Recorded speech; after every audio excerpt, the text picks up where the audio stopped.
안녕하세요. 편안한 관절의 동반자 현대유비스병원 관절센터 공윤배입니다.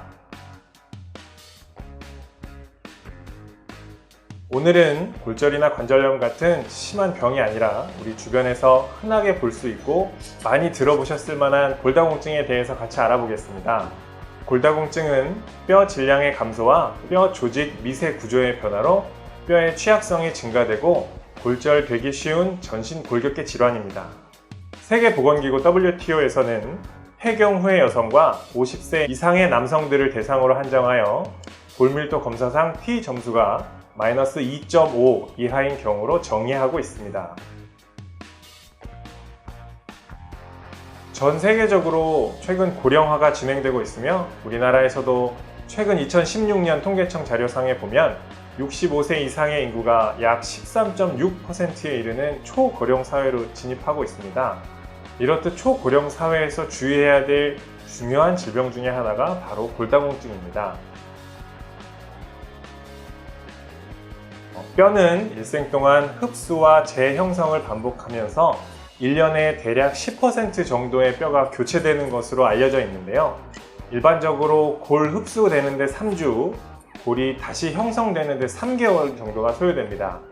이것이 균형을 잘 이루면 뼈가 튼튼하고 건강하게 유지가 될 수 있는데 노화 또는 다른 여러 가지 원인에 의해서 형성이 흡수에 따라가지 못하게 되면 골 밀도가 감소하게 돼서 골다공증이 발생하는 것이고요.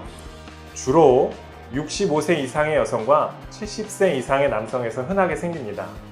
그 이하의 연령이라고 하더라도 저체중이거나 골절이 한번 됐었다거나 골다공증을 유발할 수 있는 어떤 약물을 복용하고 있다거나 하는 여러 가지 원인에 의해서 생길 수도 있습니다. 네, 보통 체질량 지수가 18.5 미만인 경우를 저체중이라고 하는데요.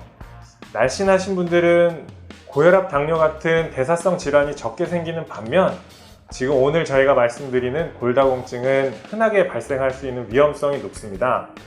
대신 체격이 있으시고 좀 뚱뚱하신 분들은 고혈압이나 당뇨 같은 성인병이 잘 생기는 반면 골다공증의 위험성은 그만큼 낮기 때문에 무조건 날씬하다고 좋은 건 아니고 뚱뚱하다고 무조건 나쁜 건 아니라고 말씀드리겠습니다. 요즘 주변에 보건소나 이동검진 차량 등에서 간이 검사로 골밀도를 측정해 주는 경우가 있는데요. 이것은 사실 정확하진 않아서 만약에 검사를 한 뒤에 이상이 있으면 병원에 가보시라는 안내를 해주실 겁니다. 그렇기 때문에 정확한 검사를 원하시면 검사 장비가 갖추어져 있는 병원을 방문하셔서 덱사라고 하는 검사 장비로 골밀도를 측정하시면 됩니다. 시간도 오래 걸리지 않고 그냥 누워서 측정하면 되는 거기 때문에 아프거나 어려운 검사는 아닙니다. 네, 골밀도 검사에서 T 점수가 -2.5 이하로 측정되면 골다공증을 진단할 수가 있고 골다공증 치료약이나 주사로 치료를 받으시면 됩니다. 보통 치료를 시작하면 약 1년 동안은 재검사 없이 치료를 꾸준히 유지하시다가 1년 뒤에 치료 효과를 판단하기 위해 다시 한번 검사를 시행하시면 됩니다. 골다공증은 뼈의 재생 능력이 나이가 들어감에 따라서 줄어들어서 생기는 병이기 때문에 금방 좋아진다거나 완치가 되지는 않습니다.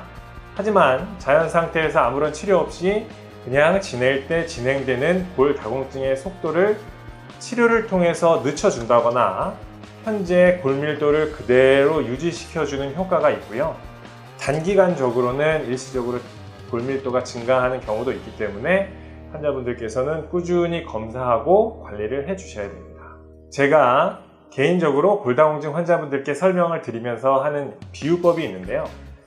혈압이나 당뇨가 있으신 분들이 혈압, 당뇨약을 드시면서 평생 약을 먹는다고 혈압이나 당뇨가 완치가 되는 것은 아니듯이 골다공증도 약이나 주사 치료를 하면서 꾸준히 평생 동안 관리를 하셔야 되는 병이라고 생각하시면 됩니다.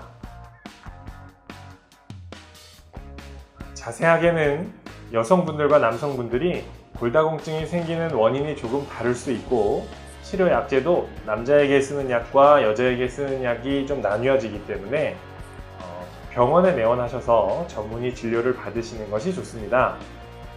또한 치료하는 방법으로는 먹는 약과 주사가 있는데요.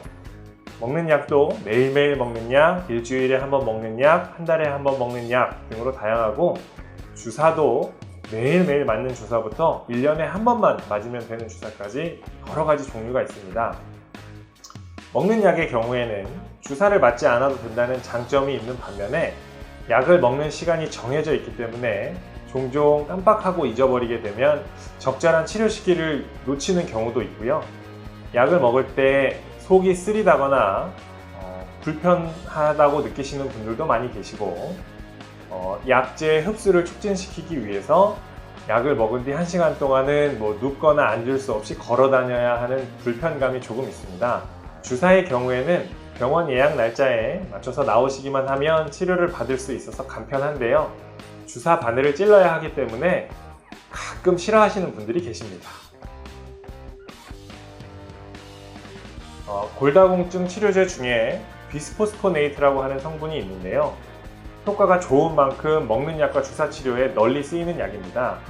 하지만 모든 약에는 부작용이 있을 수 있듯이 비스포스포네이트라고 하는 이 약도 턱뼈 괴사나 대퇴골의 비정형 골절이라고 하는 합병증이 생길 수 있습니다.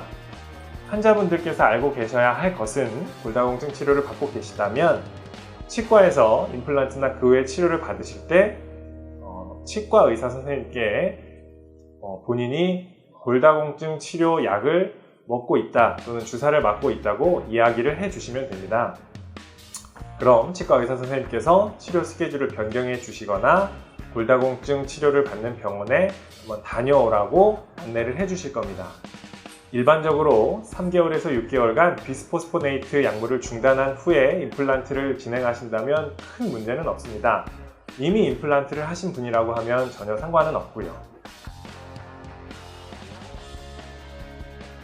네, 골다공증은 고령화에 의해서 누구에게나 생길 수 있는 노화 현상이기 때문에 지속적인 관리와 관심이 필요합니다.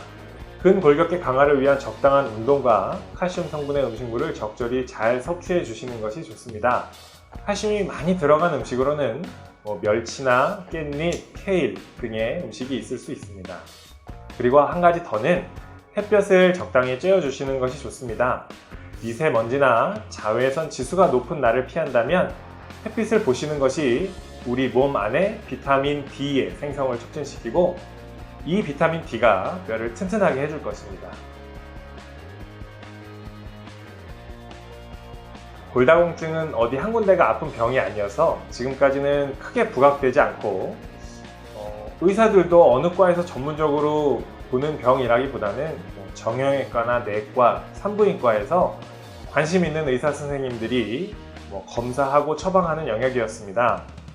제가 정형외과를 하면서 골절로 인해 수술 받으시는 고령의 환자분들을 치료하다 보니 작은 외상인데도 불구하고 큰 골절이 생기는 분들의 대부분이 골다공증을 갖고 계셨습니다.